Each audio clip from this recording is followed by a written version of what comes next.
Serana stood beneath the night sky, the stars glimmering faintly above her. Massa, the larger of Nirn's 2 moons, cast its deep red glow across the land, while Secunda lingered nearby, pale and distant. She felt adrift, as if waking not just from slumber, but from a life she no longer recognized.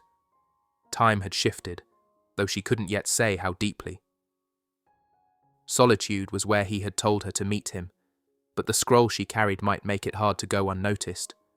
Still, she doubted anyone would think it was more than an ornate piece of parchment. Bandits might take an interest, but Serana did not fear bandits. Her steps were slow, the crunch of snow beneath her boots echoing in the stillness. She replayed the stranger's words, their weight growing heavier with each memory. He had woken her, spoken of her father's madness and her mother's exile, only to vanish as quickly as he'd appeared. What was so urgent that he couldn't stay? Why had she let him leave without demanding more?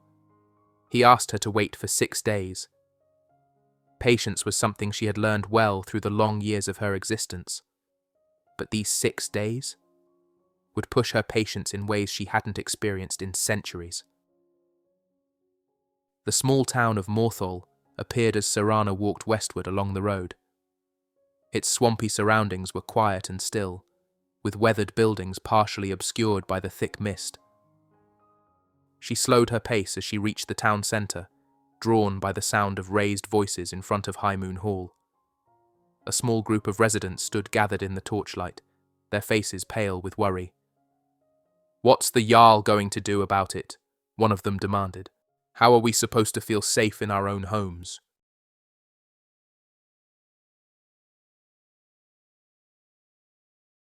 Serana walked west along the road, putting Morthal further behind her with every step. Though the sun remained out of sight, its approach was unmistakable. Serana could feel it pressing closer, the first stirrings of discomfort prickling against her skin, not yet painful, but impossible to ignore. The road stretched on in silence, her footfalls the only sound cutting through the stillness. She turned back once, her expression tinged with sadness, casting a final glance toward Morthal before pressing on. She had imagined waking to a world that had changed, but instead, all she saw was the same cruelty as before.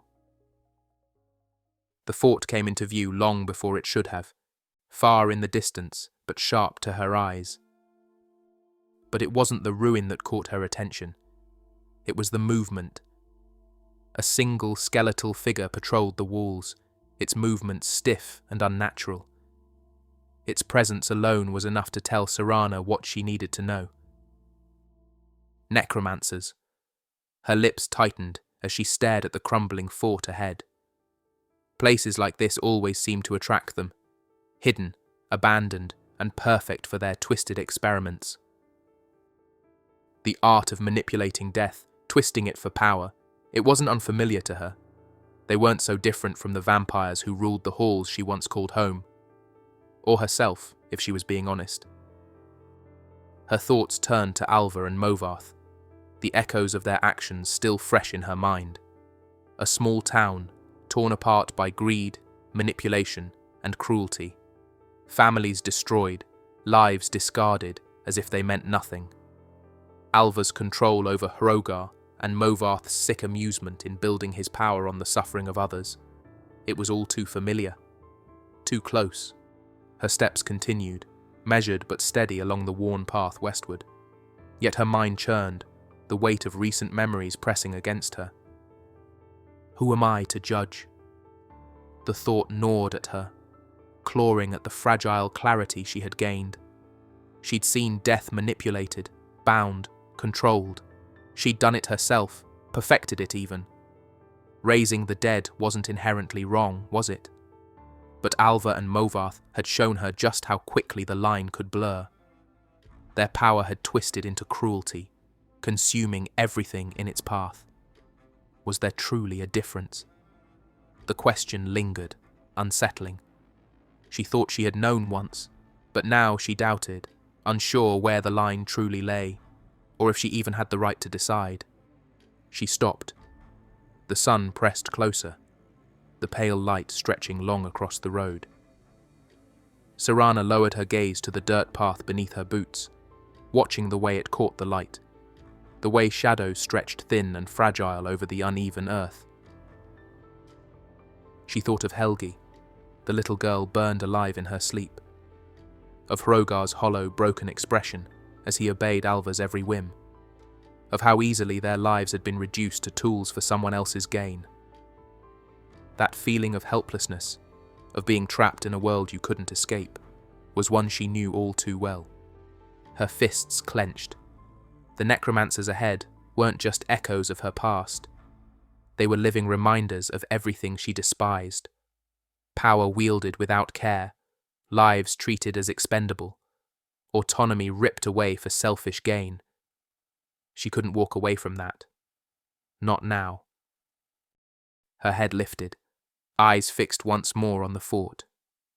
Serana closed her eyes, exhaling a slow, quiet sigh that lingered in the still air. For a moment, she remained there, unmoving. Then, without a word, she turned and stepped off the path. Serana surged forward, a blur of shadow and pale steel as she descended upon the fort like a storm unbound. Her speed was unnatural, a pure-blooded vampire's grace merging with raw fury, her movements too fast for mortal eyes to follow. Skeletal sentries crumbled beneath her dagger, bones shattering with the whisper of her blade cutting clean through their brittle forms. She felt the tension unwind with every strike, the centuries of silence, the ache of being trapped, forgotten, the rage of being used as a tool for ambition. And yet, as her blade met its mark again and again, she felt something else. Relief. A savage satisfaction, as though each shattered foe could wash away the weight she'd carried for so long. But with each strike, something shifted. Satisfaction faded. The questions grew louder. Was this justice? Did she truly care about the dark acts these necromancers might commit? Or was this for herself? To feel powerful, to feel in control of something after centuries of being a pawn? With every blow, the line between righteous anger and selfish release blurred further. Had she truly escaped the legacy she despised, or was this just another mask for her own pain? The more enemies fell, the more she felt herself unravel. She fought harder, faster, as if punishing the bones for every moment of her centuries-long entrapment. Her dagger carved through rib cages with unnatural ease, but the anger was no longer satisfying. It burned, wild and senseless. Every skeletal face she crushed seemed to reflect her own doubts, mocking her with silent accusation. Was she a monster? Was this what her father had wanted all along? The necromancers barely had time to react before her blade silenced them. Blood stained the stone, mingling with the dust of shattered bone. She should have felt victorious. She should have felt free. And then, just as suddenly, it was over. Silence swept in, heavy and absolute, broken only by the ragged sound of her breath. Serana stood still, her dagger limp in her grip, surrounded by ruin. Yet the ache in her chest remained, gnawing, relentless. No answers. No clarity. Only the same haunting questions, filling the void she had tried so desperately to silence. The Dragonborn stood at the edge of the clearing, snow drifting silently around him. Odahviing waited just ahead, wings folded, his ancient gaze fixed on the mortal who had summoned him. The Dragonborn stared at the ground, his fists clenched. "I'm a fool," he muttered. "A fool to think I could leave her out of this, to tell her the truth of it all, then leave her in a world she barely recognizes, alone with her mind and time." He had been too focused on ensuring Harkon's defeat. His mind had been consumed with the certainty that her father had to fall, no matter the cost. He feared that when the moment came, she might hesitate, that her conflicted heart would stop him from doing what had to be done. But that fear had made him blind. It wasn't his right to take that choice from her, to decide whether she was ready to face her father, or how their story would end. She deserved the chance to confront him, to find her own closure, not be left behind with nothing but silence. And now, he would make it right. He looked up at Odahviing, who had remained silent, patient. The dragon seemed to understand the turmoil in his mind, watching him with ancient wisdom. "She has the right to see this through," the Dragonborn said aloud, as though convincing himself more than his ancient companion. "She deserves to confront her father, to stand against him." He approached Odahviing. "Take me close to solitude. You can drop me nearby.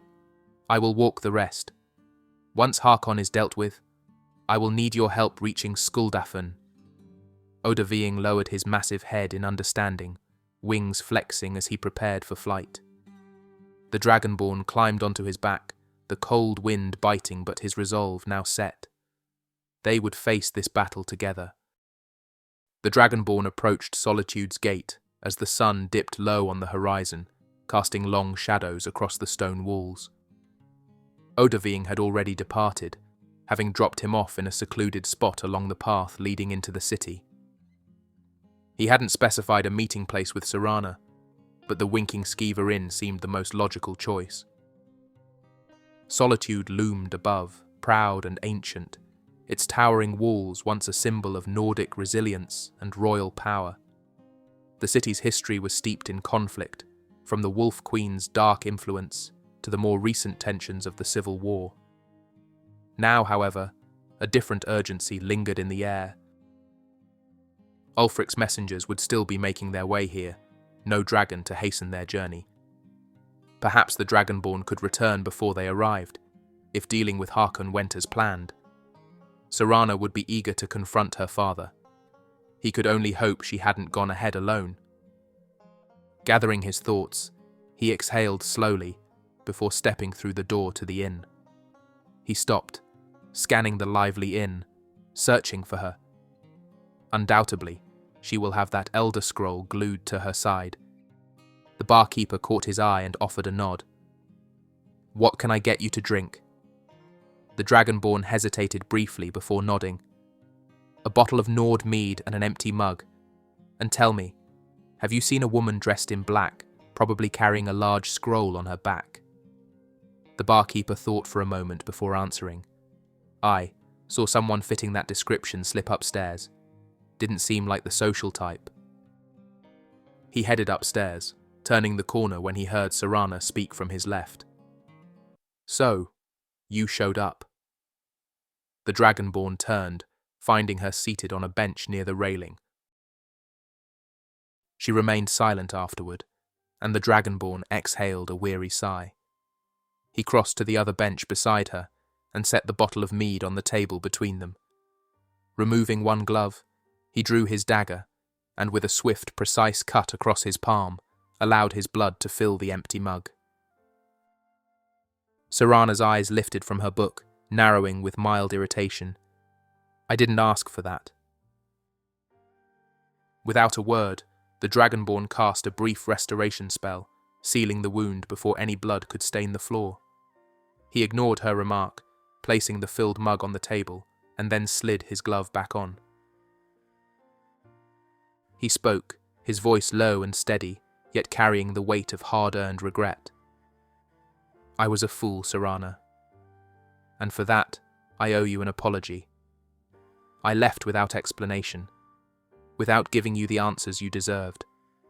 When I freed you from that crypt, I told myself I was doing the right thing, that I was giving you back your life, a chance to make your own choices, away from your father's control and the curse he tied you to. But I see it clearly now. I didn't free you. I left you burdened with questions I forced on you, and then walked away. I told you only enough to make you wonder, to stir up pain, and then demanded you wait in silence, to trust a stranger who hadn't even told you his name. You can call me Dover. I am the Dragonborn. The truth is, my mind feels like it's been torn between two timelines. I've been so consumed by what lies ahead, so fixated on trying to change what I think I know, that I failed to see what was right in front of me. I thought I was doing the right thing by leaving you out of it, telling myself You shouldn't have to fight a battle you never asked for, that it was better this way. But it wasn't better. It was selfish. It was wrong. I left you to deal with questions I gave you, burdens I forced upon you, and then I walked away. Not because I doubted your strength, but because I didn't trust myself to make the right call. I was afraid of making mistakes, of losing control. But that doesn't excuse what I did. It wasn't my choice to make. You deserved the truth. You deserved the chance to decide for yourself, to make your own choices about your future and this fight. Serana was silent for a long moment, her arms crossed over her chest, her expression guarded but calm. The tension was there, but it was measured, controlled. Her gaze was sharp, not out of anger, but a quiet demand for clarity. When she finally spoke, her voice was steady, but there was no mistaking the vulnerability beneath it. You left me with nothing, Dover. Questions, endless questions, and no answers. You walked away when I was still trying to make sense of everything. Did you think I wouldn't notice the gaps? That I wouldn't want to know? She shook her head, her voice steady, but laden with disappointment. It's not about what you were doing, or why you thought it mattered more. It's about what you didn't do, what you didn't say. I deserved more than being left to sort through your cryptic words and silence. If I'm part of this, then I deserve the truth. She exhaled, the tension easing slightly, though her gaze remained unyielding. The Dragonborn sat quietly for a moment, absorbing her words, then nodded, his voice softer. You're right. I won't make that mistake again. I give you my word. Serana nodded, the tension lingering but softened. Good. Then we leave before sunrise. Together. No more questions left unanswered. The Dragonborn lingered, as if waiting for something more, but she offered nothing else. With a subtle dip of his head, he turned, and made his way toward the room he had rented. When the door finally closed behind him, the tension in Serana's shoulders eased, but only slightly. Serana sat in silence, her face still, her thoughts anything but. The mug sat within reach, the scent of blood unmistakable, still warm, still fresh. She knew better than to let it sit. Blood was fuel. Letting it cool was wasteful, indulgent. And yet her hand didn't move. The ache in her chest wasn't hunger, not really. When she finally lifted the cup and drank, it was not out of need, but routine. A reminder of what she was, and of how little choice she had. Soon, she would finally confront her father. Finally learn if the truth Dover had spoken, the pain he had revealed, was truly as inevitable as it felt. Part of her already knew the answer, but part of her still hoped desperately that he had been wrong. They would reach the castle before sunrise. There was still time to reflect, to steady her resolve. But then, her eyes snapped wide, heart pounding in her chest. She felt it, a presence, cold, ancient and wrong, outside the inn. A vampire. The Dragonborn felt it too. He was already rising, hand on his blade. Serana vaulted over the railing, landing gracefully on the floor below before bursting through the door. The scent hit her instantly, vampires many of them, closing in like shadows. The guards oblivious as always, useless. There, in the center of the street, a man stood. His face partially obscured, but his gaze locked with hers. Calm, calculating, dangerous. Serana advanced, heart racing, anger cutting through her fear. Who are you? Why are you here? The man tilted his head, voice cold as steel. You must be Harkon's daughter. Stay out of the way. This does not concern you. His gaze shifted beyond her, to the door of the inn. Waiting. Serana's fists tightened. My father sent you, didn't he? Why? Why did he order this?